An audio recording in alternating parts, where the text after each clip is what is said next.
Hello students, કેમ છો? હું દીપક બોગરા ફરી એક વખત આપ સર્વેનું સ્વાગત કરું છું. સ્ટુડન્ટ્સ, લાસ્ટ લેક્ચરમાં આપણે કેમિસ્ટ્રી સબ્જેક્ટમાં આપણું જે સ્ટાન્ડર્ડ 11 નું ચેપ્ટર હતું સ્ટેટ ઓફ મેટર, દ્રવ્ય અવસ્થાઓ.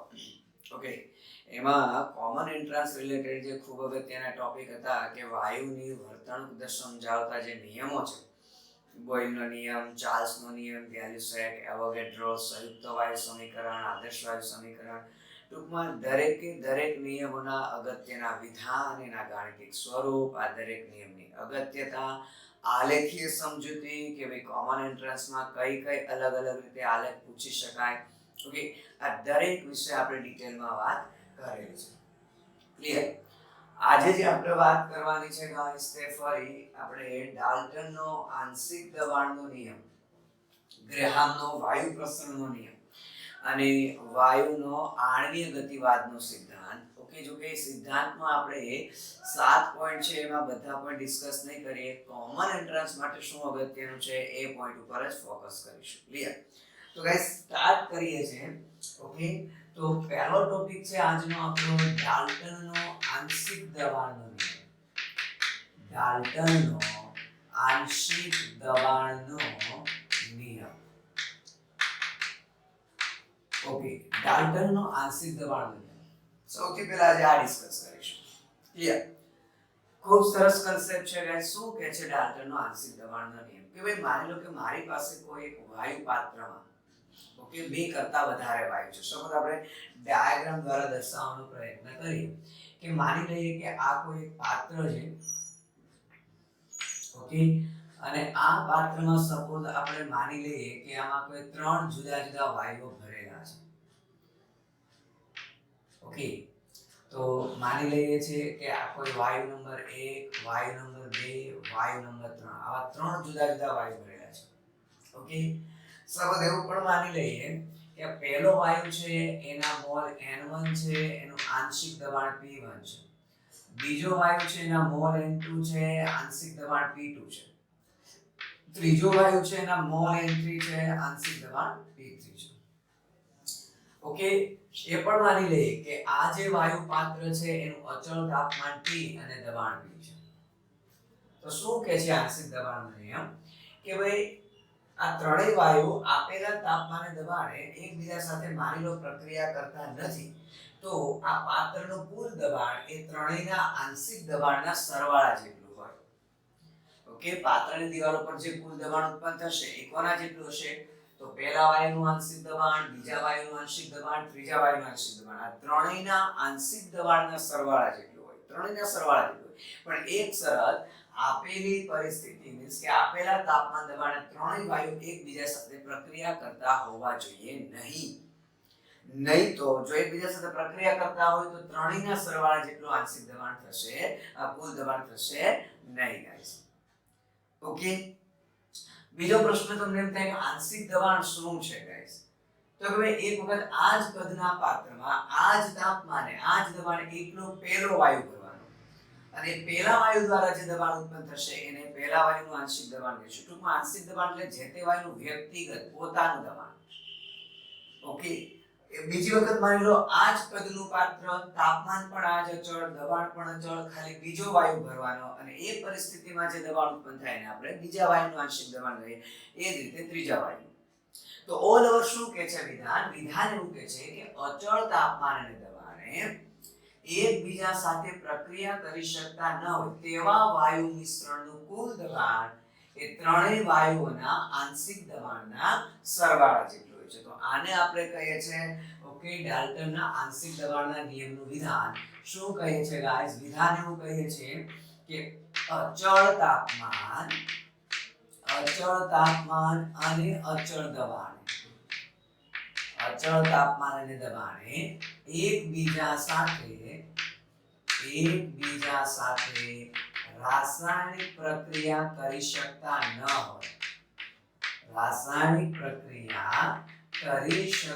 ન હોય તેવા વાયુ મિશ્રણનું કુલ દબાણ તે દરેક વાયુઓના વાયુઓના આંશિક દબાણના સરવાળા જેટલું હોય છે. આંશિક દબાણના સરવાળા જેટલું હોય છે. આ વિધાનને આપણે ડાલ્ટનના આંશિક દબાણના નિયમનું વિધાન કહીએ છીએ. તો ઓલ ઓવર જો ગાઈસ હું ગાણિતિક સ્વરૂપે તમને લખવાનો પ્રયત્ન કરું તો માની લો વાયુ મિશ્રણનું જે કુલ દબાણ છે એ ત્રણેય વાયુના આંશિક દબાણ P1 P2 P3 આ ત્રણેયના આંશિક દબાણના સરવાળા જેટલું હોય. Clear guys? તો કુલ દબાણ હોય એ બે સૂત્ર દ્વારા ગણી શકાય કે તો આ સૂત્ર અથવા જો કે હવે જે સૂત્ર લખું છું એનું તારવણી કરી શકાય પણ મેં અગાઉ કીધું એમ ગાઈસ સૂત્રની તારવણી નહીં કરીએ. MCQ કોમન એન્ટ્રન્સ MCQ માટે આપણે ડાયરેક્ટ ફોકસ હોવું જોઈએ ફોર્મ્યુલા. શું કોમન એન્ટ્રન્સમાં તમે ફોર્મ્યુલા પહેલા તારવવા બેસશો ને પછી આન્સર લાવશો? નહીં ગાઈસ. જેટલા સૂત્રો દિમાગમાં પરફેક્ટ હશે એટલો તમે કોમન એન્ટ્રન્સમાં સમય બચાવી શકશો. તો હું ડાયરેક્ટ ફોર્મ્યુલા પર ફોકસ કરીશ કે વાયુ મિશ્રણનું કુલ દબાણ ક્યાં તો જો ત્રણેયના આંશિક દબાણ આપેલા હોય તો સરવાળા પરથી મેળવી શકાય અથવા તો કુલ દબાણ જેટલા પણ વાયુ છે તે દરેક ઘટકોના કુલ મોલ.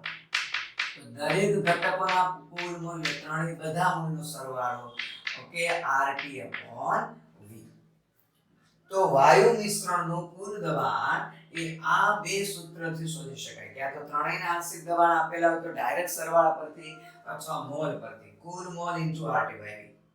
એ જ રીતે માની લો ગાઈસ કે જો વાયુ છે એ જે તે વાયુનું આંશિક દબાણ નથી આપેલું આંશિક દબાણ શોધવું છે તો જે તે વાયુનું આંશિક દબાણ ત્રણ સૂત્રથી મળી જાય. કયા કયા ત્રણ સૂત્રો? તો માની લો કે પહેલો વાયુ છે એનું આંશિક દબાણ ગણવું છે તો N1RT/V ટૂંકમાં PV/NRT. તો જે તે વાયુનું આંશિક દબાણ ક્યાં તો આ સૂત્ર પરથી ગણી શકાય. માની લો એને રિલેટેડ કોઈ ડેટા ક્વેશ્ચનમાં નથી આપેલા તો જે તે વાયુનું આંશિક દબાણ એ તે વાયુના મોલ અંશ ઇન્ટુ કુલ દબાણના ગુણાકાર જેટલું હોય. જે તે વાયુનું આંશિક દબાણ એ તેના મોલ અંશ અને કુલ દબાણના ગુણાકાર જેટલું ગાઈસ. આ જ સૂત્ર આપણે સ્ટાન્ડર્ડ વેલ્યુ જે દ્રાવણો ચેપ્ટર છે એમાં રાઉલ્ટના નિયમ વખતે પણ બહુ કામ લાગશે. ઓકે કે જે તે ઘટકનું આંશિક દબાણ તેના મોલ અંશ અને કુલ દબાણના ગુણાકાર જેટલું હોય છે. માની લો એને રિલેટેડ પણ ડેટા નથી તો ઓલ ઓવર જોવા જાવ તો આંશિક દબાણ મોલ અંશ એટલે સાંદ્રતા ગુણ્યા કુલ દબાણ. તો હું આંશિક દબાણ માની લો સાંદ્રતા માટે મને કદથી ટકાવારી આપેલી કે જે તે વાયુની કદથી ટકાવારી percentage value ઇન્ટુ કુલ દબાણ તો છે જ પણ કદથી ટકાવારી ગણતી વખતે 100 ગુણાકાર કરેલા હોય તો પાછા 100 ને હટાવવા ભાગાકાર કરી દો. તો વાયુ મિશ્રણનું કુલ દબાણ આ બે સૂત્રથી ગણીશું જ્યારે જે તે ઘટકનું આંશિક દબાણ એ ક્યાં તો આ ક્યાં તો આ ક્યાં તો ત્રણેયમાંથી કોઈ એક સૂત્ર દ્વારા આપણે ગણી શકીએ. તો આને આપણે શું કહીએ છીએ? ડાલ્ટનના આંશિક દબાણનું અથવા ડાલ્ટનના આંશિક દબાણના નિયમનું ગાણિતિક સ્વરૂપ. ક્લિયર છે ગાઈસ? ઓકે ગાઈસ જેવી રીતે આંશિક દબાણનો નિયમ છે એવી રીતે કદનો પણ નિયમ છે કે વાયુ મિશ્રણનું કુલ કદ એ જે તે ઘટકોના કદના સરવાળા જેટલું હોય. એટલે માનો કે કુલ કદ V કહો તો V1 V2 V3 એ રીતે લખી શકાય. ઓકે તો એ પણ છે પણ એને રિલેટેડ હજી સુધી કોઈ MCQ આવ્યો નથી પણ દિમાગમાં રાખવું જરૂરી છે. Clear guys? જો તમને હું પૂછું આ નિયમની મર્યાદા શું છે? ચાલો કે આંશિક દબાણનો જે આપણો નિયમ છે આની મર્યાદા શું છે? ઓકે તો ગાઈસ મર્યાદા તમને નિયમમાં જ મળી જાય છે કે આ નિયમ ખાલી કોને લાગુ પડે તો તમે જોઈ શકો છો એકબીજા સાથે રાસાયણિક પ્રક્રિયા કરી શકતા ન હોય. ઓકે આ ટૂંકમાં નિયમમાં જ મર્યાદા છે કે જો બે વાયુઓ એકબીજા સાથે પ્રક્રિયા ન કરતા હોય આપેલી પરિસ્થિતિમાં પ્રક્રિયા કરી શકતા હોવા જોઈએ નહીં. જો પ્રક્રિયા કરતા હશે તો આ નિયમ લાગુ પડે નહીં. તો બસ થઈ ગઈ મર્યાદા. તો શું લખીએ છીએ મર્યાદા ગાઈસ કે આ નિયમ ફક્ત એવા વાયુ મિશ્રણને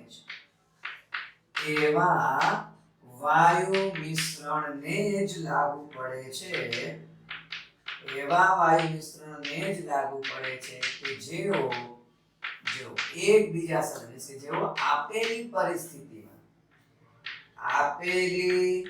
પરિસ્થિતિમાં એકબીજા સાથે એકબીજા સાથે રાસાયણિક પ્રક્રિયા કરી શકતા હોય નહીં, રાસાયણિક પ્રક્રિયા કરતા ન હોય. ઓકે, જો એકબીજા સાથે રાસાયણિક પ્રક્રિયા કરતા હશે તો આ નિયમ લાગુ પડશે નહીં. જેમ કે એક વખત આ એમસીક્યુ હતો કે નીચેના પૈકી કઈ વાયુઓની કઈ જોડ માટે ડાલ્ટનનો આંશિક દબાણનો નિયમ લાગુ પડશે નહીં. તો દરેક ઓપ્શનમાં બબે વાયુની જોડ હતી. તો ગાઈસ ઓકે, એમોનિયા અને HCl ને આ નિયમ ન લાગુ પડે, કારણ કે એમોનિયા અને HCl એકબીજા સાથે પ્રક્રિયા કરીને NH4Cl બનાવી નાખે. ક્લિયર? તો કહેવાનો મતલબ જો એવી જોડ કે જેમાં વાયુઓ એકબીજા સાથે પ્રક્રિયા કરી શકતા ન હોય એને આપણે કહીએ છીએ આ નિયમ લાગુ પડે, અને જો પ્રક્રિયા કરતા હોય તો લાગુ પડશે નહીં. તો એમોનિયા અને HCl નું વાયુ મિશ્રણ તો આ નિયમ લાગુ નહીં પડે, એ લોકો એકબીજા સાથે પ્રક્રિયા કરી નાખે. એ જ રીતે ગાઈસ કે આ નિયમની અગત્યતા શું છે? ચાલો કે આ નિયમની અગત્યતા શું છે? ઓકે, શું કામમાં લાગે? તો ગાઈસ જ્યારે કોઈ પણ વાયુ પ્રયોગશાળામાં બનાવવામાં આવે છે, ઓકે, ઇન્ડસ્ટ્રીમાં બનાવવામાં આવે, પ્રયોગશાળામાં બનાવવામાં આવે, તો વાયુને પાણીની સપાટી પર એક્ચો કરવામાં આવે, ભેગો કરવામાં આવે. તો એવા કિસ્સામાં શું થાય? એ વાયુ એ પાણીની બાષ્પથી સંતૃપ્ત થયેલો હોય, એટલે આપણને જે દબાણ મળશે એકલા વાયુનું દબાણ ન મળે, વાયુ અને પાણીની બાષ્પ બંનેનો સરવાળો મળે. કઈ રીતે? જરા આપણે આકૃતિ દ્વારા સમજવાનો પ્રયત્ન કરીએ. કે માની લો આ કોઈ વેસલ્સ છે, જો કે બહુ મોટી વેસલ્સ હોય ત્યારે આપણે નાના સ્કેલ ઉપર બતાવીએ છીએ. ઓકે, અને આ રીતની કોઈ વેસલ્સ છે. ચાલો અહીંયા માની લો એક પાત્રમાં આપણે સપોઝ નાઇટ્રોજન વાયુ બનાવો છે, એટલે નાઇટ્રોજન યુક્ત પદાર્થ છે એવું માની લઈએ. ઓકે, અને એ નાઇટ્રોજન યુક્ત પદાર્થ છે એટલે માની લો અહીંથી આપણે હીટ કરીએ છીએ, તો આ બર્નર છે. આ શું છે? બર્નર. ઓકે, બંને બાજુથી મેળવી શકાય. માની લો આપણે એક જ બાજુથી સમજાય છે, તો અહીંયા એક બાજુ વાલ્વ બંધ છે અને એની બંને બાજુએ કોપરની જાળી હોય છે ઉદ્દીપક તરીકે. શું હોય છે ગાઈસ? કોપરની જાળી ઉદ્દીપક તરીકે. Same to same. આપણે શું કામ એ હમણાં તમને કહીએ છીએ ગાઈસ. તો આ રીતે કોપરની જાળી હોય છે. ઓકે, તો શું થશે ગાઈસ? ઓકે, કે અહીંયા જ્યારે પદાર્થને ગરમ કરશો તો N2 ડાયરેક્ટ બની શકે, અથવા માની લો કેટલાક નાઇટ્રોજનના ઓક્સાઇડ બન્યા, તો આ નાઇટ્રોજન ઓક્સાઇડ જ્યારે કોપરની જાળી કે જે ઉદ્દીપક તરીકે વર્તે છે, રિડક્શન કરવા નાઇટ્રોજનના ઓક્સાઇડનું રિડક્શન કરશે, તો અહીંયા જે બહાર આવશે એ ખાલી N2 આવશે. મીન્સ કે નાઇટ્રોજનના જે પણ ઓક્સાઇડ હશે એનું રિડક્શન N2 માં કરી દેશે. ક્લિયર? તો હવે જે આ નાઇટ્રોજન છે એને ક્યાં કલેક્ટ કરે? જો આ રીતે રચના હોય છે ગાઈસ, આ રીતે એની રચના હોય છે. ઓકે, અહીંયા ગાઈસ પાણીનું પાત્ર હોય છે, મોટું હોય છે. આપણે સરળતા ખાતર નાના સ્કેલમાં દોરીને સમજાવીએ છીએ ગાઈસ. ઓકે, અહીંયા પાણીની સપાટી આ રીતે પાણી ભરેલું હોય છે. તો આ શું હોય છે? પાણી ભરેલું હોય છે. ઓકે, અને આ આખી રચના બંધ હોય છે, બંધ પાત્ર છે, તો જ આપણે દબાણ માપી શકીશું. તો અહીંયા આ પ્રકારે એક બંધ પાત્ર હોય છે અને અહીંયા આધાર ઉપર એક પાત્ર રાખેલું છે. બીજું આપણે એવું કહી દઈએ ગાઈસ કે અહીંયા મેનોમીટર હોય છે. મેનોમીટર એ દબાણનું માપન કરવા માટે કામનું છે. મેનોમીટર. હવે વાતાવરણનું દબાણ માપવું હોય તો બેરોમીટર હોય, બેરોમીટર. પણ આવી રીતે વાયુનું મીન્સ કે આપણા પ્રયોગમાં વાયુનું દબાણ માપવું હોય તો આપણે મેનોમીટર સાધન યુઝ કરીએ છીએ. જો કે રચના અલગ હોય છે, મેં ખાલી સરળતા ખાતર એવું કીધું છે કે માનો આ મેનોમીટર છે. ઓકે, તો મેનોમીટર દ્વારા દબાણ માપીશું. હવે શું થશે કે આ જે નાઇટ્રોજન આવે છે એ બધું અહીંયા કલેક્ટ થશે. ક્યાં? પાણીની સપાટી પર. તો માની લો જે આ બ્લુ ડોટ્સ બતાવું છું એ માની લો N2 સૂચવે છે, તો જે આ બ્લુ ડોટ્સ છે તે નાઇટ્રોજન વાયુ સૂચવે છે. અને માની લઈએ કે જે આ ઓરેન્જ ડોટ છે તે પાણીની બાષ્પ સૂચવે છે. જો આ પાણીની બાષ્પ છે, એટલે ઓરેન્જ ડોટ છે તે પાણીની બાષ્પ સૂચવે છે. મારો કહેવાનો મતલબ જ્યારે વાયુનું ઉત્પાદન કરવાનું હોય ત્યારે વાયુને પાણીની સપાટી પર ભેગો કરે છે, પણ એ પાણીની સપાટી પર એકલો વાયુ નથી હોતો. આ જે પણ તાપમાને પ્રક્રિયા થાય છે એ તાપમાન રિલેટેડ પાણીનું પણ એની બાષ્પમાં રૂપાંતર થાય છે. એક્ચ્યુઅલી પાણીની સપાટી પર વાયુ છે તે પાણીની બાષ્પ વડે સંતૃપ્ત થયેલો હોય. ઓકે, તો અહીંયા પાણી અને બાષ્પ બંને નાનું છે, એટલે હવે જ્યારે આ મિશ્રણનું મીન્સ કે પાણીની બાષ્પ અને N2 વાયુનું જે દબાણ આવશે એ અહીંયા કેવું દબાણ આવશે? કુલ દબાણ આવશે. એટલે અહીંયા જે પણ દબાણ મળશે આપણને મેનોમીટરમાં એકલા નાઇટ્રોજનનું નહીં હોય, કયું દબાણ હશે? કુલ હશે. એટલે ઓલ ઓવર આપણે આવું લખી શકીએ ગાઈસ કે P કુલ ઇઝ ઇક્વલ ટુ નાઇટ્રોજનનું આંશિક દબાણ હોય અને પાણીનું પણ હોય. તો પાણીનું બાષ્પ દબાણ કહીએ અથવા ઘણી રેફરન્સ બુકમાં જલીય તાણ એ રીતે લખે છે. તો જો મારે શુષ્ક નાઇટ્રોજન વાયુનું દબાણ મેળવવું હોય તો માપેલા કુલ દબાણમાંથી મારે જે તે તાપમાને પાણીની બાષ્પનું બાષ્પ દબાણ શું કરવું પડે ભાઈ? બાદ કરવું પડે. પાણીની બાષ્પનું બાષ્પ દબાણ બાદ કરવું પડે અથવા જલીય તાણ બાદ કરવું પડે તો મને એકલા નાઇટ્રોજન વાયુનું દબાણ મળે. તો બસ આ તેની અગત્યતા છે કે ડાલ્ટનના આંશિક દબાણના નિયમની અગત્યતા શું છે? તો અગત્યતા આ વસ્તુ છે ગાઈસ કે પાણીની સપાટી પર ભેગો કરેલો વાયુ છે એ જે તે તાપમાને પાણીની બાષ્પથી સંતૃપ્ત થયેલો હોય. એટલે જો જે તે વાયુનું આંશિક દબાણ માપવું હોય તો માપેલા કુલ દબાણમાંથી તે તાપમાને પાણીની બાષ્પનું બાષ્પ દબાણ શું કરવું પડે? બાદ કરવું પડે. તો ગાઈસ આપણને એક્ઝેક્ટલી ઓકે જે તે વાયુનું એટલે કે શુષ્ક વાયુનું મને દબાણ મળે. ક્લિયર છે? ઓકે. હવે તો બસ ડાલ્ટનના આંશિક દબાણના નિયમમાં આટલી જ વસ્તુ ઇનફ છે કોમન ઇન્ટરેસ્ટ માટે. નિયમનું વિધાન, એની મર્યાદા, એની અગત્યતા અને ગાણિતિક સ્વરૂપ. ગાઈસ નેક્સ્ટ જે વાત કરવાનું છે આપણે એ છે ગ્રેહામનો વાયુ પ્રસરણનો નિયમ. ગ્રેહામનો વાયુ પ્રસરણનો નિયમ. Guys very important. આપણે જ્યારે ચેપ્ટર સ્ટાર્ટ કરેલું હતું ત્યારે મેં અગત્યના ટોપિકમાં ગ્રેહામનો વાયુ પ્રસરણનો નિયમ કીધેલો હતો. ખૂબ અગત્યનો. ઓકે. જનરલી ગ્રેહામના નિયમનો એમસીક્યુ હોય છે જ્યારે બને ત્યાં સુધી ગાણિતિક એમસીક્યુ હોય છે. એટલે એના સમીકરણ આવડવા જોઈએ. ઓકે. તો સૌથી પહેલા તેનું વિધાન કહીએ કે ગ્રેહામનો વાયુ પ્રસરણનો નિયમ આપણે કોને કહીએ છીએ ગાઈસ? ઓકે. તો ગ્રેહામનો વાયુ પ્રસરણનો નિયમ એવું કહે છે ભાઈ કે માનો જુદા જુદા બે વાયુઓ છે. બંનેનું તાપમાન સરખું છે, દબાણ સરખું છે. તો એ તાપમાન અને દબાણની સમાન પરિસ્થિતિમાં જે તે વાયુઓ છે એનો પ્રસરણ વેગ એની ઘનતાના વર્ગમૂળને વ્યસ્ત પ્રમાણમાં હોય. ટૂંકમાં જેની ઘનતા વધારે હશે એનું પ્રસરણ ધીમે ધીમે થશે. જેની ઘનતા ઓછી હશે એ વાયુ ફટાફટ પ્રસરણ કરી શકશે, દોડી શકશે. ઇન શોર્ટ જાડિયો માણસ ધીમું દોડે, પતલો માણસ ફાસ્ટ દોડે એવું આપણે કહી શકીએ. ઓકે. તો સૌથી પહેલા નિયમનું નિવેદન લખીએ છીએ. શું કહે છે કે તાપમાન અને દબાણની સમાન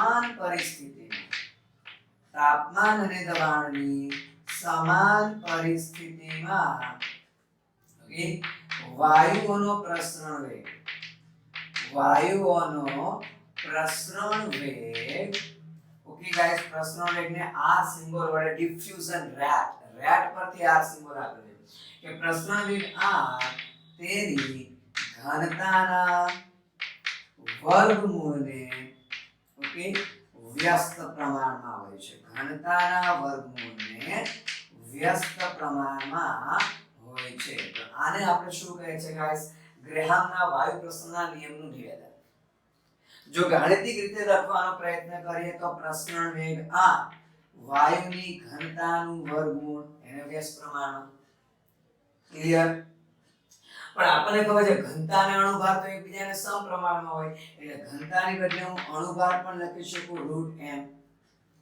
તો જો બે જુદા જુદા વાયુ માટે આપણે કહીએ, માનો કોઈ વાયુ 1 છે એના માટે લખીએ આપણે તો ઓબ્વિયસલી છે √d1 proportional to 1/m √m1 આવું લખીશું. જો કોઈ બીજા વાયુ માટે લખીએ તો 1/√d2 okay ઇન્વર્સલી proportional to 1/√m2. તો જો બંનેનો ગુણોત્તર લઈએ ગાઈસ તો આપણે આવું લખી શકીએ કે r1/r2 √d2/d1 is equal to √m2/m1. તો એક આ સૂત્ર તો છે જ ગાઈસ કે જે આપણે એમસીક્યુ સોલ્વ કરવા માટે કામ લાગવાનું છે. આ એક સૂત્ર તો છે જ આપણી પાસે. ચાલો આ સૂત્ર તો છે જ. હજી કયું સૂત્ર કામ લાગશે? તો સીધી વસ્તુ છે ગાઈસ. જનરલી વેગ, ફિઝિક્સમાં વેગ એટલે શું કહે છે? અંતર ભાગ્યા સમય, એકમ સમયમાં કાપેલું અંતર. હવે અંતરની જગ્યાએ પ્રસરણ પામેલા વાયુનું કદ લેશું કે એકમ સમયમાં વાયુનું કેટલું કદ પ્રસરણ પામે છે, કેટલું કદ રોકે છે. ઓકે, તો પ્રસરણ વેગની વ્યાખ્યા આપણે આ રીતે પણ આપી શકીએ છીએ ગાઈસ કે એકમ સમયમાં પ્રસરણ પામતા વાયુનું કદ, તો એને પણ આપણે શું કહે છે ગાઈસ, પ્રસરણ વેગ જ કહીએ છીએ કે એકમ સમયમાં પ્રસરણ પામતા વાયુનું કદ, એને આપણે પ્રસરણ વેગ કહીએ છીએ. તો ઓલ ઓવર જો એને શાબ્દિક સ્વરૂપે લખીએ ગાઈસ, સૂત્ર સ્વરૂપે લખીએ તો પ્રસરણ વેગ પ્રસરણ પામેલું કદ બાય t. ફરી બે જુદા જુદા વાયુ માટે હું બે વસ્તુ લખી શકું, R1 V1 T1 R2 V2 T2. ફરી આની જેમ ગુણોત્તર લઈ શકું. તો જો કમ્બાઈન ઇક્વેશન લખીએ ફરી R1/R2 is equal to, જો આ લખવાનો પ્રયત્ન કરે તો V1/T1 V2 છેદનો છેદ અંશમાં T2. પછી આ સૂત્ર તો છે જ આપણી પાસે કે √d2/d1 √m2/m1. તો સીધી વસ્તુ છે ગાઈસ. તો ફરી પાછું ગ્રેહામના વાયુ પ્રસરણના નિયમ માટે કહીએ તો આ સૂત્ર છે જે આપણા માટે ઘણું કામનું છે. તો ગાઈસ સૂત્રમાં કઈ માહિતી આપેલી છે, ગ્રેહામના જે ક્વેશ્ચન આવેલો હોય તો જેટલી માહિતી આપેલી હોય, જે પરિબળ આપેલા હોય એટલાનો જ સૂત્રમાં ઉપયોગ કરવો. જેમ કે પ્રસરણ વેગ આપેલું છે, સમય આપેલો છે, ઘનતા, તો ત્રણની જ વાત કરીશું. પ્રસરણ વેગ છે, સમય છે, અણુભાર છે, તો અણુભારની જ વાત કરીશું. ઓકે, હજુ પણ ગાઈસ, ઓકે, હજુ પણ ઘણા સ્વરૂપે લખી શકાય કે પ્રસરણ વેગ એ વાયુના મોલને સમપ્રમાણમાં હોય, પ્રસરણ વેગ વાયુના ઘનતાને વાયુના દબાણને સમપ્રમાણમાં હોય, પ્રસરણ વેગ અથવા તો આપણે ઝડપ કહીએ, ઓકે, તો તાપમાન નિરપેક્ષ તાપમાનના વર્ગમૂળને સમપ્રમાણમાં. તો આ પણ R1/R2 N1 N2 P1 P2 દરેક વસ્તુ લખી શકાય. પણ કહેવાનું ને, સૂત્ર તો કમ્બાઈન ઘણા બધા પદને ભેગા કરીને બનાવી શકાય, પણ તમને રકમમાં કઈ કઈ માહિતી વિશે વાત કરેલી છે એટલા જ પરિબળ આપણે યુઝ કરવાના. જેમ કે ઓલ ઓવર ફરી બધા રિલેશન કમ્બાઈન કરું તો R1/R2 is equal to કહી શકું N1/N2 is equal to કહી શકીએ P1/P2 √T1/T2. કન્ટિન્યુ જે આપણ લખી શકું guys V1 T2 V2 T1. હજુ કન્ટિન્યુ કહીએ તો આપણે ઓકે D2/D1 અને M2/M1. તો કઈ રીતે કમ્બાઈન સ્વરૂપે ઉપયોગ કરી શકાય? માની લો કે એને જો હું લખું છું આ રીતે, ચાલો કે R1/R2, તો આ રીતે લખી શકાય N1/N2. તો સપોઝ હું કહી દઉં D2/D1. સપોઝ હું P1 P2 ની સાપેક્ષમાં લખી શકું P1/P2 તો √D2/D1. સપોઝ તાપમાનની સાપેક્ષે લખી તો obviously T1 D2 T2 D1. જો સ્મોલ t એ સમય છે અને કેપિટલ T એ તાપમાન છે. એ જ રીતે ઓકે ઘનતા છે, એ જ રીતે ગાઈસ હું અણુભારની સાપેક્ષમાં લખી શકું. તો 100 વાતની એક વાત હું એવું કહેવા માંગુ છું, આપણને કઈ કઈ માહિતી રકમમાં આપેલી છે અથવા કઈ માહિતીની જરૂર પડવાની છે એવી રીતે સૂત્રનો ઉપયોગ કરવાનો. ઓકે, તો હજુ આપણે લખી શકીએ જો T1 M2 T2 M1. આપણને જે માહિતી આપેલી અથવા જે જરૂર પડવાની એ રીતે સૂત્રનો આપણે ઉપયોગ કરી શકીએ. તો ઓલ ઓવર આ કોની વાત કરી ગાઈસ? ગ્રેહામના વાયુ પ્રસરણના નિયમનું વિધાન, એનું ગાણિતિક સ્વરૂપ. આ ઉપરાંત ગાઈસ જેની મર્યાદાની વાત કરી દઈએ. ઓકે, કે ગ્રેહામના વાયુ પ્રસરણનો જે નિયમ છે એની મર્યાદા શું કહી શકાય ગાઈસ? એની મર્યાદા. ઓકે, તો સિમ્પલ ટાઇટલમાં જ એની મર્યાદા છે. શું ટાઇટલ છે? વાયુ પ્રસરણનો નિયમ. એટલે પહેલી વસ્તુ તો એ કે ગ્રેહામનો જે આ નિયમ છે એ તો ફક્ત વાયુ માટે જ લાગુ પાડી શકાય. તો શું ઘન કે પ્રવાહી માટે ન લાગુ પાડી શકાય? લાગુ પાડી શકાય ગાઈસ. ઘન કે પ્રવાહી માટે પણ લાગુ પાડી શકાય, પણ એ ઘન કે પ્રવાહી કેવા હોવા જોઈએ? સહેલાઈથી વરાળ બાષ્પ સ્થિતિમાં જઈ શકતા હોવા જોઈએ, સહેલાઈથી વાયુ સ્થિતિમાં જઈ શકતા હોવા જોઈએ, એવા ઘન કે પ્રવાહીને જ લાગુ પડે. જેમ કે કેવા પ્રવાહી? તો કે kerosene, petrol, acetone, ether, alcohol કે જે સહેલાઈથી બાષ્પીભવન પામે છે, તો સહેલાઈથી બાષ્પ સ્થિતિમાં જઈ શકતા હોય એવા પ્રવાહી મિશ્રણને લાગુ પડે. સેમ ટુ સેમ ઘન કે જે સહેલાઈથી બાષ્પમાં જાય, જેમ કે સહેલાઈથી ઉદ્ધવપાતન થતું હોય, ammonium chloride I2, naphthalene, camphor, કપૂર. ઓકે, તો કહેવાનો મતલબ આ નિયમ ફક્ત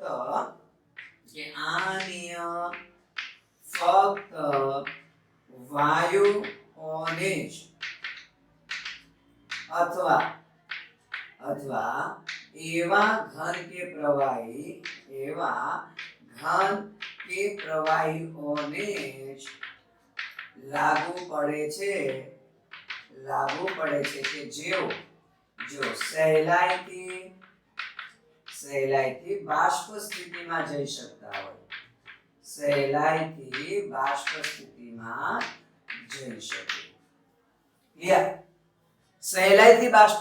જઈ શકે એને જ લાગુ પડવા જોઈએ, બાકી ના લાગુ પડે. તો પ્રવાહી અથવા ઘનને લાગુ પડે પણ ઈઝીલી બાષ્પ સ્થિતિમાં જતા હોય એને. ઓકે, તો વાયુ અથવા એવા ઘન કે પ્રવાહીને જ લાગુ પડે કે જે સહેલાઈથી બાષ્પશીલ બાષ્પશીલ પ્રકારના ઘન કે પ્રવાહી હોવા જોઈએ. તો આ એની શું હતી? મર્યાદા હતી. સેમ ટુ સેમ ગાઈસ, જો આપણે ઉપયોગોની વાત કરી દઈએ કે ગ્રેહામનો જે વાયુ પ્રસરણનો નિયમ છે એનો ઉપયોગ આપણે શું કહીએ? ઓકે, તો જુદા જુદા ઉપયોગોની વાત કરી દઈએ તો પહેલો ઉપયોગ આપણે કહીએ, ચાલો તો સીધી વસ્તુ છે, કોઈ પણ બે વાયુઓના પ્રસરણ વેગની સરખામણી કરી શકાય. કોઈ પણ બે વાયુ, ચાહે વાયુ આપણે જ્ઞાત હોય કે અજ્ઞાત હોય, બંને વાયુઓના પ્રસરણ વેગની સરખામણી કરી શકાય કે કોણ ફટાફટ દોડશે, કોણ ફટાફટ પ્રસરણ પામશે. તો એક તો આપણે કહી શકીએ કોઈ પણ બે વાયુઓના પ્રસરણ વેગની સરખામણી કરી શકાય છે. એક તો અગત્યતા આ છે. બીજી અગત્યતા શું કહી શકાય કે માની લો આપણી પાસે કોઈ અજ્ઞાત વાયુ, એક જ્ઞાત વાયુ છે કે જે આપણે જાણીએ છીએ, એક વાયુ છે માની લો કે જે અજ્ઞાત છે કે જે આપણે જાણતા નથી ગાઈસ. ઓકે, તો કહેવાનો મતલબ કે કોઈ પણ અજ્ઞાત વાયુનો અણુભાગ શોધી શકાય, અજ્ઞાત વાયુની ઘનતા શોધી શકાય કમ્પેરિઝન પરથી. તો શું કહે છે કે કોઈ પણ અજ્ઞાત વાયુની ઘનતા કે અણુભાગ એટલે કે આણ્વીય ઘનતા કે અણુભાગ ગણી શકાય છે. કોઈ પણ અજ્ઞાત વાયુની ઘનતા અથવા અણુભાગ ગણી શકાય. ક્લિયર? અને લાસ્ટ આપણે જો વાત કરી દઈએ ગાઈસ, કે માની લો સમસ્થાનિકોનું મિશ્રણ હોય તો એ સમસ્થાનિકોના મિશ્રણને આપણે અલગીકરણ કરી શકીએ. ઓકે, તો પહેલા લખીએ છીએ પછી વાત કરીએ કે સમસ્થાનિકોના મિશ્રણનું અલગીકરણ કરી શકાય છે.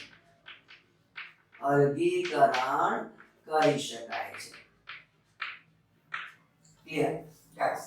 ઓકે, સમસ્થાનિકોના મિશ્રણનું અલગીકરણ કરી શકાય. તમે નોટ કરજો કયું એક્ઝામ્પલ ગાઈસ કે યુરેનિયમ જ્યારે પૃથ્વીના પોપડામાંથી મળે તો એ મિક્સચર સ્વરૂપે યુરેનિયમનો 235 પરમાણુ ભાર ધરાવતો સમસ્થાનિક અને યુરેનિયમનો 238 પરમાણુ ભાર ધરાવતો સમસ્થાનિક, એ બંનેનું મિશ્રણ હોય જેમાં 235 ખાસ અગત્યનો છે પરમાણુ શક્તિના ઉત્પાદન માટે.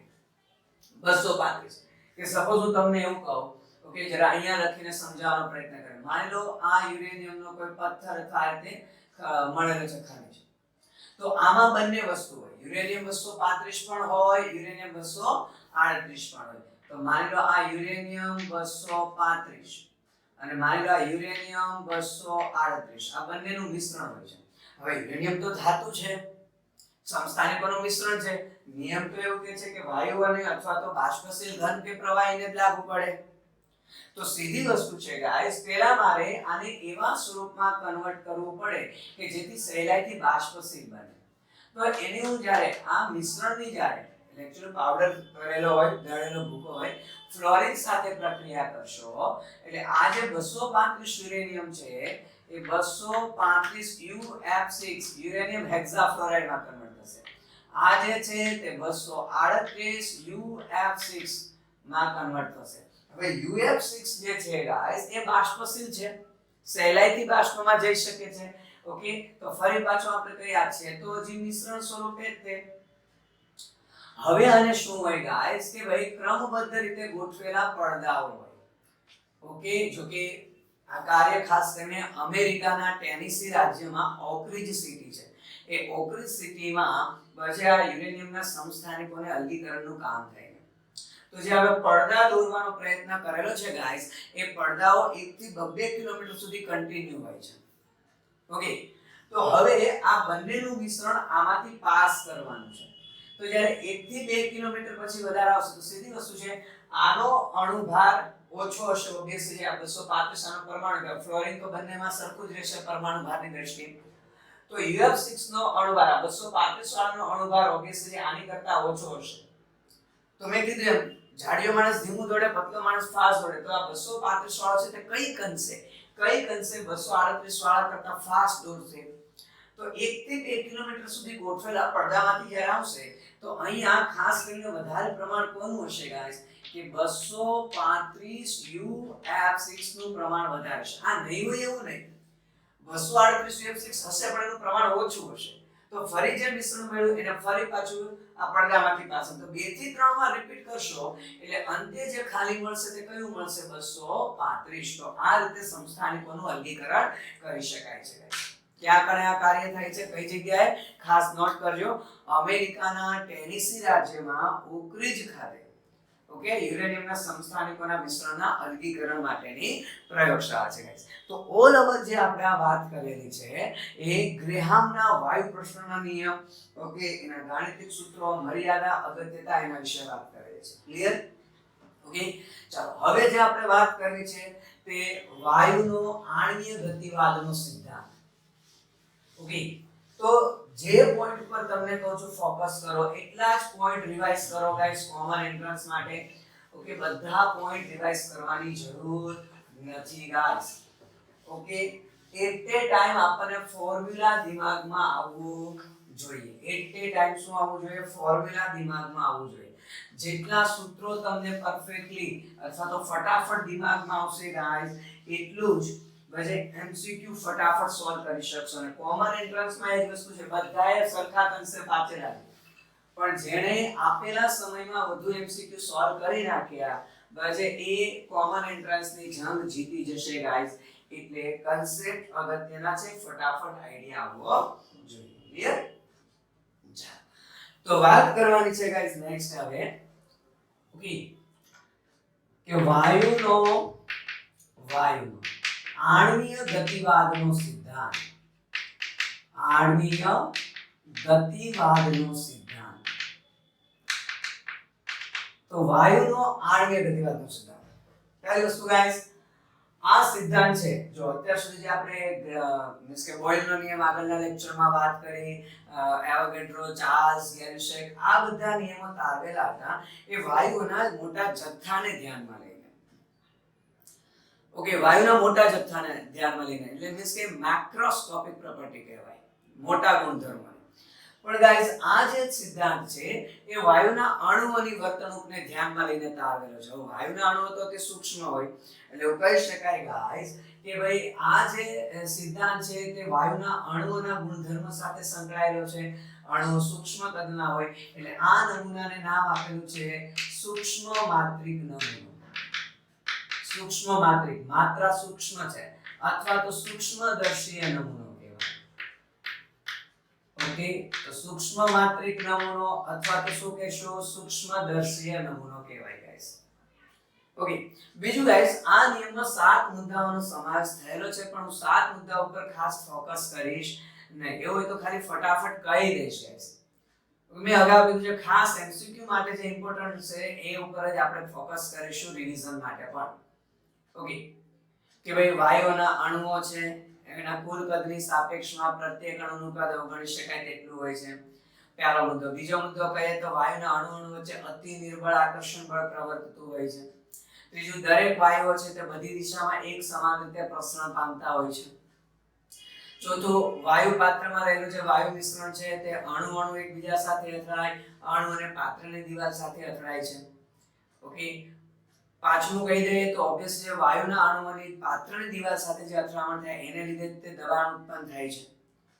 છઠ્ઠું કહી દઈએ ગાઈસ તો વાયુઓનું જે અથડામણ છે તે ઇલાસ્ટિક સ્થિતિસ્થાપક સ્વભાવની હોય. એનો મતલબ કે ખાસ આ એક મુદ્દો નોટ કરીએ ગાઈસ કે વાયુની અથડામણ દરમિયાન વાયુની કુલ ગતિ ઊર્જા અચળ રહે છે ગાઈસ. આ ઇમ્પોર્ટન્ટ છે. નો ડાઉટ અથડામણ માટે એક અણુ છે એ પોતાની ગતિ ઊર્જા અમુક આને આપી દે અને પોતે સપોઝ થોડો ધીમો થઈ ગયો, પોતે આ ફાસ્ટ થઈ ગયો, પણ ઓલ ઓવર ગતિ ઊર્જા કેવી રહેશે? ગતિ ઊર્જાનો કુલ સરવાળો અચળ રહેશે ગાઈસ. ઓકે, એને આપણે સ્થિતિસ્થાપક અથડામણ કહે છે. એ પોઈન્ટ ને હમણાં નોટ કરીએ. અને સાતમો મુદ્દો કે વાયુની જે ગતિ ઊર્જા છે ને ફક્ત તાપમાન પર આધાર રાખે છે. તાપમાન બદલાશે તો જ કુલ ઊર્જા બદલાશે, ગતિ ઊર્જા, બાકી બદલાશે નહીં. તો બે પોઈન્ટ ખાસ નોટ કરીએ. એક પોઈન્ટ આપણે આવો નોટ કરીશું ગાઈસ. ચાલો એક પોઈન્ટ આવો નોટ કરીશું કે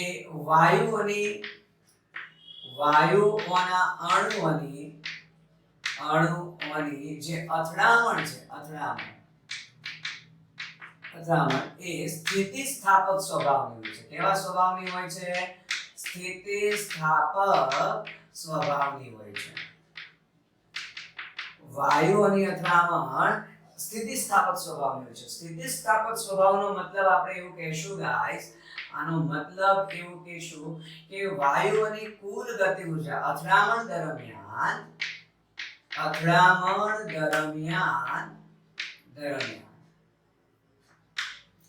વાયુઓની કુલ ગતિ ઊર્જા, કુલ કાઇનેટિક એનર્જી, ગતિ ઊર્જા કેવી રહેશે? અચળ. વાયુની કુલ ગતિ ઊર્જા અચળ રહે છે. અચળ તાપમાને અચળ હોય. નો ડાઉટ એ પોતે એકબીજા સાથે ઊર્જાની આપલે કરી શકે છે. ઓકે, આપણે કહી શકીએ કે જો કે તેઓ એકબીજાને ગતિ ઊર્જાની આપલે કરી શકે છે ગાઈસ. આપલે કરી શકે છે, પણ ઓલ ઓવર ગતિ ઊર્જા, કુલ ગતિ ઊર્જા કેવી રાખવા કરશે? અચળ રાખવા કરશે. ક્લિયર? એક બીજો અગત્યનો પોઈન્ટ કહીએ તે આ છે ગાઈસ કે જે એમસીક્યુ માટે કામનું છે કે વાયુઓની કુલ ગતિ ઊર્જા અથવા આપણે કહી દઈએ કે સરેરાશ ગતિ ઊર્જા. ઓકે, તો ગતિ ઊર્જા છે એ ફક્ત અને ફક્ત તાપમાન પર આધાર રાખે છે. મીન્સ કે તાપમાનને શું હોય છે? સમપ્રમાણ. જોજો, ધ્યાન રાખજો. ગતિ ઊર્જા સરેરાશ ગતિ ઊર્જા કહીએ તાપમાનને સમપ્રમાણ, પણ હમણાં આપણે જુદી જુદી ઝડપની વાત કરીશું. ઓકે, વાયુના અણુઓની આપણે જુદી જુદી ઝડપની વાત કરીશું ગાઈસ. તો ઝડપ પૂછે, ચાહે રૂટ મીન સ્ક્વેર વેલોસિટી એટલે મૂળ સરેરાશ વર્ગ ઝડપ, મોસ્ટ પ્રોબેબલ વેલોસિટી એટલે મહત્તમ સંભાવ્ય ઝડપ, એવરેજ વેલોસિટી એટલે સરેરાશ ઝડપ, કોઈ પણ ઝડપ પૂછે, ઓકે, વાયુના અણુની ઝડપ, તો ગાઈસ તાપમાનના વર્ગમૂળને સમપ્રમાણમાં, ભૂલ નહીં કરતા. આ બે વસ્તુ ખાસ દિમાગમાં રાખજો. સરેરાશ ગતિ ઊર્જા પૂછે તો નિરપેક્ષ તાપમાનને સમપ્રમાણમાં, પણ જો ગાઈસ ઝડપ પૂછે તો નિરપેક્ષ તાપમાનના વર્ગમૂળને સમપ્રમાણમાં હોય છે. હવે વાયુનો જે નમૂનો છે એમાં જે વાયુ ગતિ કરે છે ત્રણ પ્રકારની જુદી જુદી ઝડપ ધરાવે છે. કઈ ત્રણ પ્રકારની ઝડપ ધરાવે છે? તો કે ભાઈ RMS, root mean square velocity, મૂળ સરેરાશ વર્ગ ઝડપ, એવરેજ વેલોસિટી સરેરાશ ઝડપ, અને મોસ્ટ પ્રોબેબલ વેલોસિટી મહત્તમ સંભાવ્ય ઝડપ. આ ત્રણ જુદી જુદી પ્રકારની ઝડપ ધરાવે છે ગાઈસ. એ ત્રણેયના સૂત્રો ઉપર આપણે ફોકસ કરવાનું છે, પણ એ પહેલા કે આણ્વીય ગતિવાદનો સિદ્ધાંત છે એ એક આવું સૂત્ર દર્શાવે છે. ભાઈ આણ્વીય ગતિવાદના સિદ્ધાંત પ્રમાણે આવું સૂત્ર સાબિત થયેલું છે કે small m into n a into vrms². Guys ઘણી રેફરન્સ બુકમાં v ની જગ્યાએ સ્મોલ u સિમ્બોલ આપેલો છે. સિમ્બોલ કોઈ બી આપો. ઓકે, હું vrms લખું કે urms લખું, બધું સરખું છે. તો કેવા એક છે તો એક જ રૂટ મીન સ્ક્વેર વેલોસિટી. તો ઘણી રેફરન્સ બુકમાં v ની જગ્યાએ સ્મોલ u સિમ્બોલ આપે છે. સાચું છે, કોઈ વસ્તુ ગલત નથી. તો વાયુનો આણ્વીય ગતિવાદ સિદ્ધાંત એક આ સમીકરણ સૂચવે છે કે જ્યાં આપણે કહીએ કે m શું છે? m તો પ્રત્યેક અણુનું દળ સૂચવે છે. પ્રત્યેક અણુનું દળ સૂચવે છે અને એને એવોગાડ્રો નંબર છે. તેનો મતલબ આ શું થાય? આનો મતલબ કે એવોગાડ્રો નંબર જેટલા અણુનું દળ. આ બંનેનો જો ગુણાકાર કરશો તો એનો મતલબ શું થયો કે એવોગાડ્રો નંબર જેટલા અણુઓનું દળ. અલ્ટિમેટલી શું થઈ ગયો? અણુ ભાર. એક મોલ પરમાણુનું કે એક મોલ અણુનું દળ એટલે અણુભાર થઈ ગયો. તો આ સૂત્રને જો ફરી લખું તો PV = 1/3 કેપિટલ M VRMS² લખી શકું. તો M એ શું થઈ ગયો? અણુભાર થઈ ગયો. M શું થઈ ગયો? વાયુનું આણ્વીય દળ થઈ ગયું. આણ્વીય દળ. સ્મોલ m પ્રત્યેક અણુનું દળ હતું, એને ગુણ્યા એવોગાડ્રો નંબર એટલે એક મોલ અણુનું દળ એટલે અણુભાર કહી શકાય. ચાલો જરા આગળ સાદુરૂપ આપી દઈએ તો શું થઈ જશે? 3PV = mVRMS². ઓકે, મારે 1/2 લાવવું છે તો બંને બાજુ 1/2 વડે ગુણાકાર કરું તો 3/2PV = 1/2 વડે ગુણાકાર કરેલો છે તો 1/2 mVRMS². તો અલ્ટિમેટલી આ તો શું થઈ ગયું? ગતિ ઊર્જા થઈ ગઈ ભાઈ. 1/2 mVRMS² એટલે કાઇનેટિક એનર્જી થઈ ગઈ. બીજું જો માની લો મારી પાસે 1 મોલ વાયુ હોય સપોઝ, આપણું સમીકરણ આવું છે PV = nRT. પણ 1 મોલ ની વાત કરી દીધી તો PV = RT લખાય. n આપણે કેટલા લીધેલા છે ભાઈ? 1 મોલ લીધેલા છે. n આપણે 1 મોલ લીધેલા છે તો PV ની જગ્યાએ RT લખી શકું તો શું થઈ જશે? 3/2 RT = કાઇનેટિક એનર્જી. 3/2 RT. તો શું કહે છે? ઓલ ઓવર આવું સમીકરણ લખી દીધું આપણે. 3/2 RT = કાઇનેટિક એનર્જી. આ શું થયું? 1 મોલ અણુઓ માટે વાત થઈ ને. આપણે 1 મોલ ધ્યાનમાં લઈ લીધું આણ્વીય દળ એટલે. પણ માની લો ફરી મારે પ્રત્યેક અણુનું એક અણુ માટે વાત કરવી તો ફરી મારે આને એવોગાડ્રો નંબર વડે ભાગાકાર કરવો પડે કે ન કરવો પડે? ઓકે, તો જો હું આને એવોગાડ્રો નંબર વડે ભાગાકાર કરી દઉં તો કાઇનેટિક એનર્જી = 3/2 R upon ફરી એવોગાડ્રો નંબર into T. તો લખીશું guys kinetic energy 3/2 kB into T. Guys જોજો કે જ્યાં kB શું છે? તો પહેલી વસ્તુ તો આ સમીકરણ તમને કેમિસ્ટ્રી ફિઝિક્સ બંનેમાં કામ લાગશે કે સરેરાશ ગતિ ઊર્જા એટલે 3/2 kBT. કે જ્યાં જે kB લખેલો છે એ આપણો R upon n છે. ઓકે, જેને આપણે શું કહે છે? બોલ્ટ્ઝમેનનો અચળાંક. બોલ્ટ્ઝમેનનો અચળાંક કહીએ છીએ ગાઈસ. બોલ્ટ્ઝમેનનો અચળાંક. તો કિંમત મૂકીએ R 8.314 જૂલ પર મોલ પર કેલ્વિન છેદમાં એવોગાડ્રો નંબર જો આપણે વાત કરી દઈએ ગાઈસ તો 6.022 10⁻23 આ અણુઓ છે. તો આનું સાદુરૂપ આપશો ગાઈસ તો બોલ્ટ્ઝમેન અચળાંક kB નું મૂલ્ય આવશે 1.38 × 10⁻³ ઓકે, તો શું લખીશું? જૂલ પર કેલ્વિન પર અણુ. જૂલ પર કેલ્વિન પર અણુ. ક્લિયર છે ગાઈસ? તો kB નું મૂલ્ય તમને ખ્યાલ રહેજો. આ સૂત્ર આપણે ગણતરી માટે ઘણું કામ લાગવાનું છે. હવે ગાઈસ જો જુદા જુદા પ્રકારના વેગના જુદી જુદી પ્રકારની ઝડપના સમીકરણ કહી દઈએ અને પછી આપણે વાત કરીશું મેક્સવેલ બોલ્ટ્ઝમેનનો વહેંચણી વક્ર. ક્લિયર? તો સૌથી પહેલા વાત કરીશું ગાઈસ આપણે VRMS root mean square velocity, જેને પ્યોર ગુજરાતીમાં મૂળ સરેરાશ વર્ગ ઝડપ. મૂળ સરેરાશ વર્ગ ઝડપ તરીકે ઓળખવામાં આવે છે ગાઈસ. મૂળ સરેરાશ વર્ગ ઝડપ root mean square velocity. Okay, તો ગાઈસ સીધી વસ્તુ છે. માની લો કે વાયુનું જે આ સેમ્પલ છે કે સપોઝ આપણે ડ્રો કરવાનો પ્રયત્ન કરીએ. અહીંયા કહી દઈએ છે ચાલો કે માનો આ વાયુનું સેમ્પલ છે અને આ બધા વાયુના અણુઓ છે. ચાલો આ બધા વાયુના અણુ. માનો કોઈ એક અણુ v1 ઝડપથી ગતિ કરે છે, બીજા અણુ v2 ઝડપથી, ત્રીજા અણુ v3 આ રીતે જુદી જુદી ઝડપથી ગતિ કરે છે. તો રૂટ મીન સ્ક્વેર વેલોસિટી કોને કહીએ છીએ? જો okay, root mean square velocity એટલે દરેકની ઝડપ. ઓકે, વર્ગ ઝડપ એટલે દરેકની ઝડપનો વર્ગ v1² + v2² + v3² so on ગમે એટલા હોય.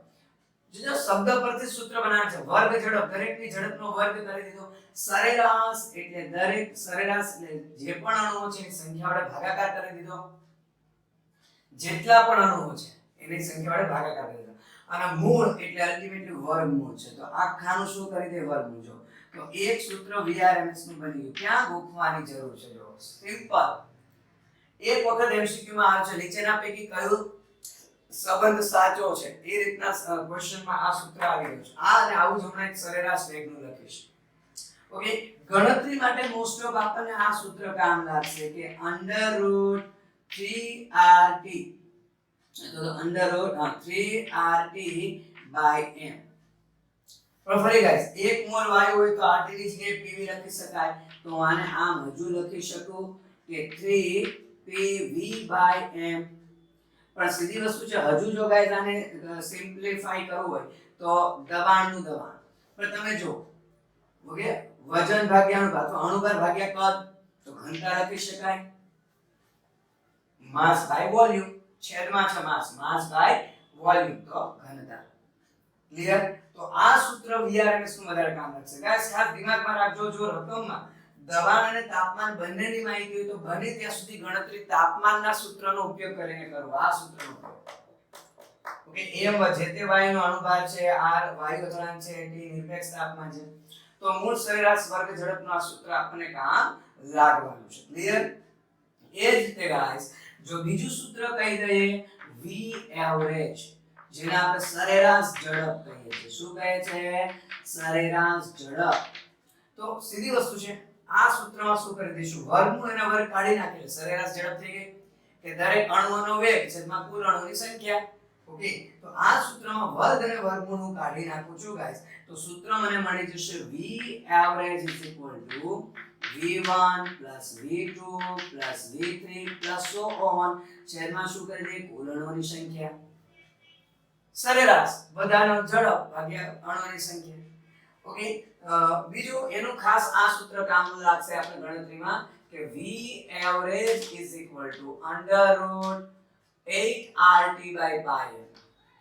8RT/m. ફરી પાછું તમે કહો ગાઈસ તો RT ની જગ્યાએ 1 મોલ માટે PV લખી શકાય πm. હજુ જો લખવાનો પ્રયત્ન કરે 8P અને pi into d કારણ કે m/v એટલે d લખી શકાય. તો આ સૂત્ર વધારે કામ લાગવાનું છે ગણતરી માટે. અને એ જ રીતે ગાઈસ જો લાસ્ટ આપણે વાત કરવાનો પ્રયત્ન કરી દઈએ તો એ છે VMP most probable velocity means કે મહત્તમ સંભાવ્ય ઝડપ. મહત્તમ સંભાવ્ય ઝડપ આની વાત કરવાની છે ગાઈસ. ઓકે, તો મહત્તમ સંભાવ્ય ઝડપમાં આપણે સૂત્ર આવું કહીએ છીએ કે v most probable is equal to √2RT/m. જોજો ખાલી એ 3 ની જગ્યાએ 2 કરેલું છે તો સૂત્ર ફોકસ કરવાના છે, સૂત્રો આવડવા જોઈએ. ફરી ગાઈસ હું અહીંયા 2RT છે અહીંયા PV/m લખી શકું અને હજુ એક વખત 2P/d લખી શકું m/v. તો આ સૂત્ર કામ લાગશે. તમે ઘણી જગ્યાએ સવાલ જોયેલો હશે ગાઈસ કે ઓલ ઓવર તમને ગુણોત્તર v most probable જેમ v average જેમ v RMS આ ત્રણેયનો ગુણોત્તર પૂછે. તો ત્રણેયનો ગુણોત્તર લઈ લે v most probable RT/m ત્રણેયમાં ઉડી જશે.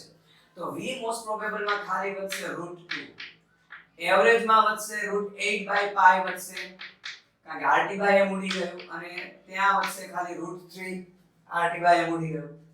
હજુ જો આ બધાને √2 વડે ભાગાકાર કરી દઈએ તો v most probable જેમ v average જેમ v RMS તો √2 વડે ફરી ભાગાકાર કરી દો 1 જેમ 1.128 જેમ 1. ભૂલ નહીં કરતા ગાઈસ 1 જેમ છે 1 જેમ 1.128 જેમ 1.224 આ રેશિયો તમને કામ લાગવાનો છે. ક્લિયર? આ ત્રણેયનો એકબીજા સાથેનો સંબંધ થયો. તમને જે પણ પ્રમાણમાં પૂછે આ બેનો ગુણોત્તર આ બેનો ગુણોત્તર આ બેનો એ પ્રમાણ તમે યુઝ કરી શકો છો. ક્લિયર? ચાલો આ કામ લાગવાનું છે તમને સૂત્ર વાઇઝ. નેક્સ્ટ હજુ આપણે વાત કરવાની છે મેક્સવેલ નો વહેંચણી વક્ર. શું વાત કરવાની છે હવે ગાઈસ?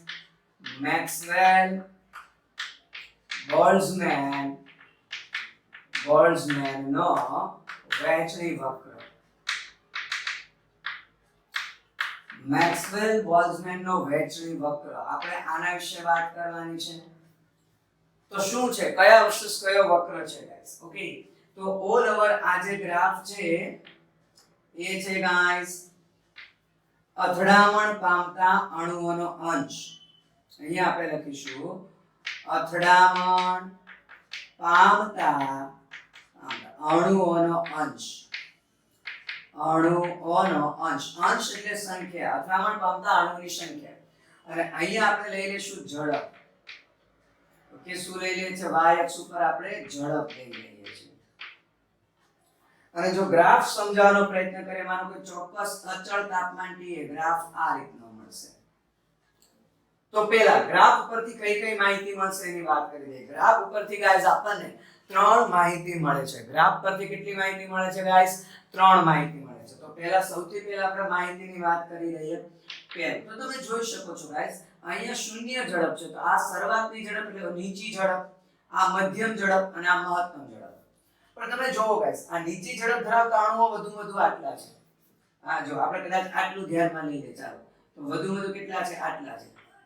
ઓકે, મહત્તમ ઝડપ ધરાવતા વધુ કેટલા છે? આટલા. તો જો મીન્સ કે એવું કહેવા માંગુ છું, નીચી ઝડપ ધરાવતા અણુઓ વધુ આટલા છે, મહત્તમ ઝડપ વાળા વધુ આટલા છે. એટલે નીચી કે મહત્તમ ઝડપ ધરાવતા અણુઓની સંખ્યા કેવી હોય? ઓછી હોય.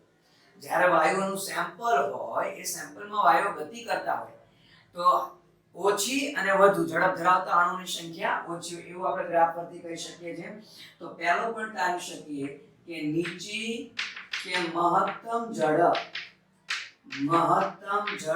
ધરાવતા અણુઓની સંખ્યા કેવી હોય છે ગાઈસ? નીચી હોય છે, ઓછી હોય છે. જે ગ્રાફ પરથી આપણે જોઈ શકીએ છીએ.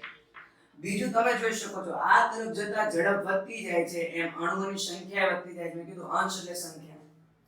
તો ઝડપ સાથે અણુઓની સંખ્યા વધતી જાય છે અને ફરી પાછી જો આ જગ્યાએ અણુઓની સંખ્યા મહત્તમ થઈ ગઈ અને મહત્તમ થયા પછી હવે જો ઝડપ વધારે તો સંખ્યા ઘટતી જાય. તો આપણે કહી શકીએ કે અણુઓની ઝડપ સાથે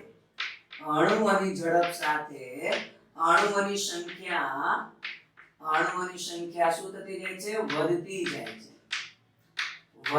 જાય છે. અને મહત્તમ થયા પછી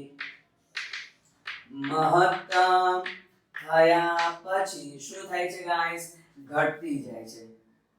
મહત્તમ થયા પછી અણુઓની ઝડપ વધવા સાથે ઘટતી જાય છે. તો આ આપણે બીજું પરિબળ તારવી શકીએ. ક્લિયર? જો ત્રીજું પરિબળ કહી દઈએ ગાઈસ, ઓકે, કે આલેખ પરથી મેક્સવેલ બોલ્ટ્ઝમેન નો વહેંચણી વક્ર છે, એમાં ત્રીજું પરિબળ કયું મળશે? તો તમે જોવો ગાઈસ, અગત્યનું પરિબળ કે આ વક્રનો જે આ ટોચનો ભાગ છે, ઓકે, એનો મતલબ આ ઝડપ. તો આ ઝડપ ધરાવતા આપણું આખું એક પાત્રમાં વાયુ છે, એ વાયુના સેમ્પલમાં આ ઝડપ ધરાવતા અણુની સંખ્યા મહત્તમ છે. જો ઓકે, માની લો 100 અણુ છે, એમાંથી 70 અણુ એવા છે જે આ ઝડપ ધરાવે છે. તો 100 અણુમાંથી 70 અણુ એવા છે કે જે આ ઝડપ ધરાવતા હું કોઈ પણ અણુને સિલેક્ટ કરું તો એની ઝડપ 70 હોવાની સંભાવના કેવી? વધારે. અને એટલે જ ગાઈસ આ ઝડપને નામ આપી દીધું વી મોસ્ટ પ્રોબેબલ, મહત્તમ સંભાવ્ય ઝડપ. કારણ કે આ ઝડપ કોઈ પણ અણુને સિલેક્ટ કરો, માની લો એક ગ્રાઉન્ડ છે, મોટું ગ્રાઉન્ડ, એમાં 100 બાઇક ચલાવે છે, પબ્લિક છે, તો 100 બાઇક વચ્ચે ચલાવે છે.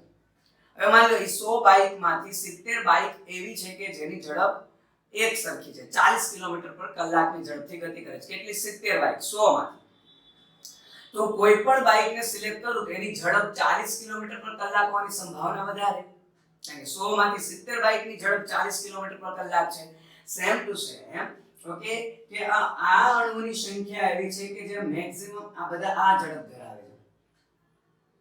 તો બસ ત્રીજી માહિતી એ જ છે કે વક્રનો ટોચનો ભાગ, ઓકે, કે વક્રના ટોચના ભાગ જેટલી ઝડપ ધરાવતા અણુઓની સંખ્યા મહત્તમ છે, એટલે એ ઝડપને આપણે શું નામ આપી દીધું?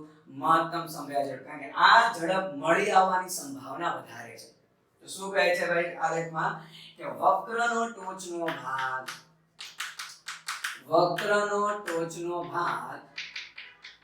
ઓકે અથવા વક્રના ટોચના ભાગ સાથે સંકળાયેલી ઝડપ મળી આવવાની સંભાવના વધારે છે.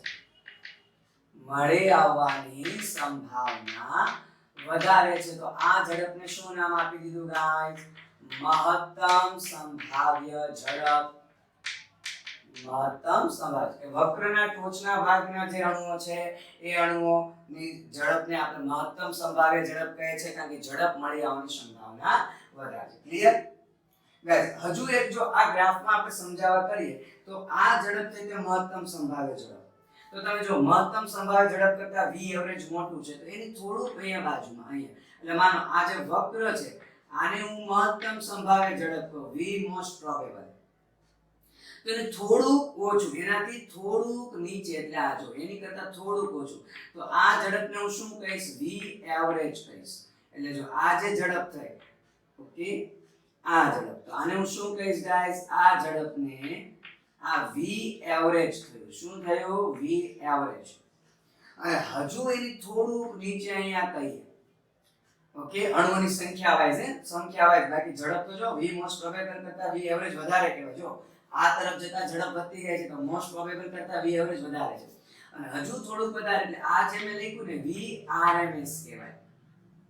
ઓકે, તો હજુ હું આ કહી શકું છું. આ શું છે? આ જે ઝડપ આવશે એને આપણે કહીશું v RMS.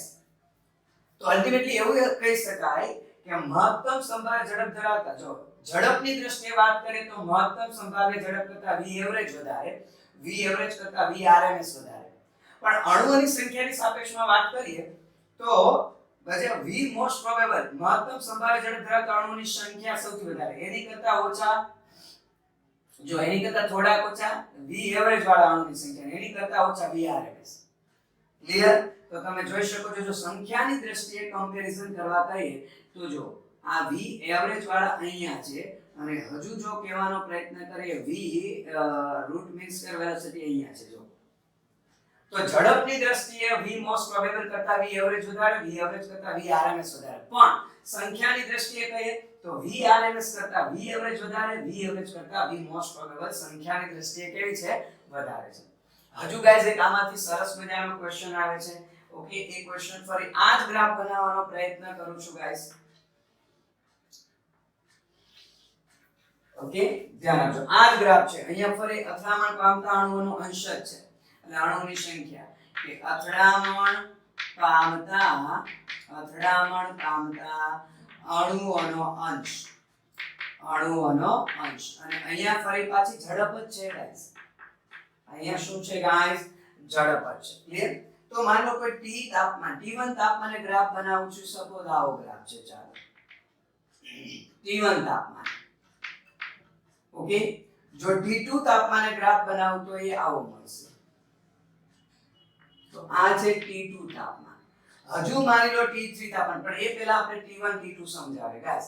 તો તમે જો તાપમાન વધે એ મહત્તમ સંભાવ્ય ઝડપ, બધી ઝડપ વધે છે. જો અહીંયા મહત્તમ સંભાવ્ય ઝડપ આ હતી, અહીંયા આ છે. જો તો તાપમાન અહીંયા આપણે કહી શકીએ T2 ગ્રેટર ધેન T1 છે. તાપમાન વધે એ મહત્તમ સંભાવ્ય ઝડપ, એટલે બધી ઝડપ વધે છે, પણ આપણે મહત્તમની સાપેક્ષમાં વાત કરીએ.